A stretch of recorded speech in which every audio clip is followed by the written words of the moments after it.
Hello, my name is Georgiou. I am Youth Advisor and Co-Production Assistant here at DFN Project SEARCH, and I've been asked to speak to you today about co-production. To begin with, I would like to say what co-production means to me. What co-production means to me is that it means everybody gets involved.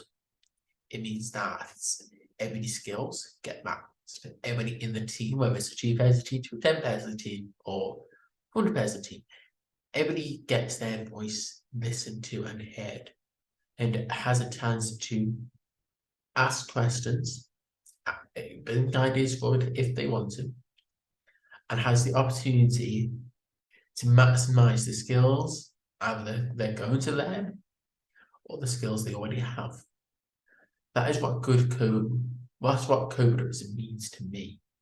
Good co-production is when you maximize those skills that everybody has, you listen to your whole team, and you match their jobs to the skills your team has. It also provides training opportunities for your teams.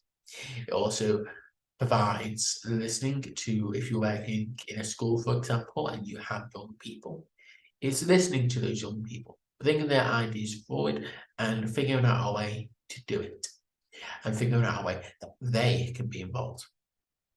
I've been involved in projects a lot, and I've been involved in projects that have good co-production and not so good co-production.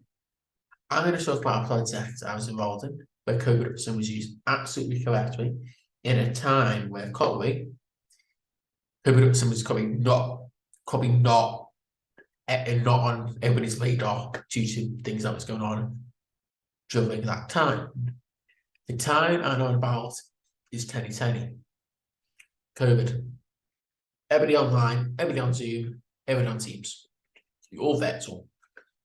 I was in school, I did a project with my school, and it was probably one of the best co-production project I've ever been involved in. I say that in the middle of a pandemic. That shows the power of when good co-production is used and used correctly, it can turn such a negative scenario into such a positive scenario. The project was collating cards for people that were vulnerable and isolating from COVID-19. But it was more than that. It was collating films to go alongside the cards. It was in a longer film explaining the project.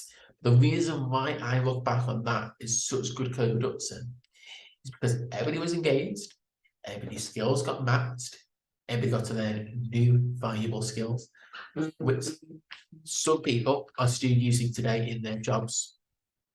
That, to me, is good co-production. Bad co-production is the opposite of it. Now, I can give you plenty of examples about, I'm going to say how, when bad co-production is used, how some people can feel.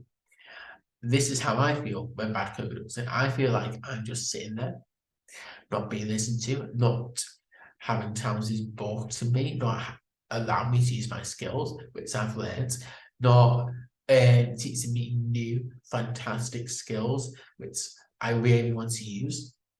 That is bad co-production. That is bad co-production. Now I'd like to move on to my job and what I do.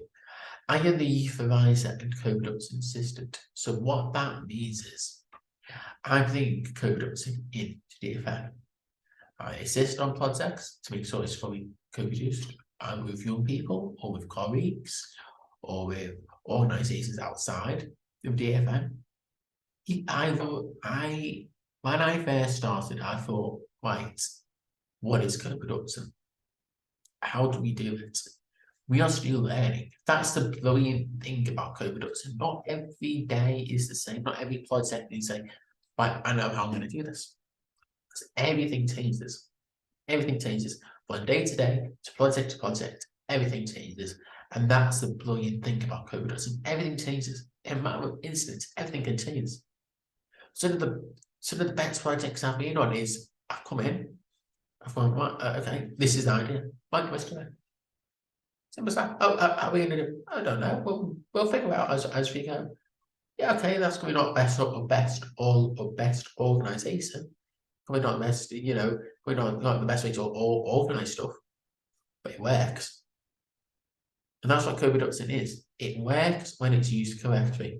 If it doesn't use correctly, it can look awful. But my job is about bringing in co-production to our youth advisory group. We have 25 youth advisors now. Just over a year ago, we had 11. We've improved, we improve all the time. Our youth advisors are telling us we want to work on projects. We want to work on projects. We want to do this. We want to do that. We're trying to do it. You can't do everything everything's to you. But what you can do is you can take an idea and pitch it to the rest of the group. That is what I suggest. You take an idea or 3 or 4 ideas that people come up with, and you think, how do we do this? You pitch it to the rest of you say, right, this person's come with this idea, this person's come with this idea. He wants to do this, he wants to do that. When someone gets the more votes, you go on with and do. In education, listen to your young people. That's what they tell you when you do this. So young people listen to the whole class. It could be a class project you work on, but what you're doing is you're co-producing it, co-designing it, you're co-leading it. So that is what co-production is. Example of what I feel co-production is, what co-production is, what good co-production is, what bad co-production is, and how we use co-production in my job. Thank you for listening to me today, and enjoy the rest of your day.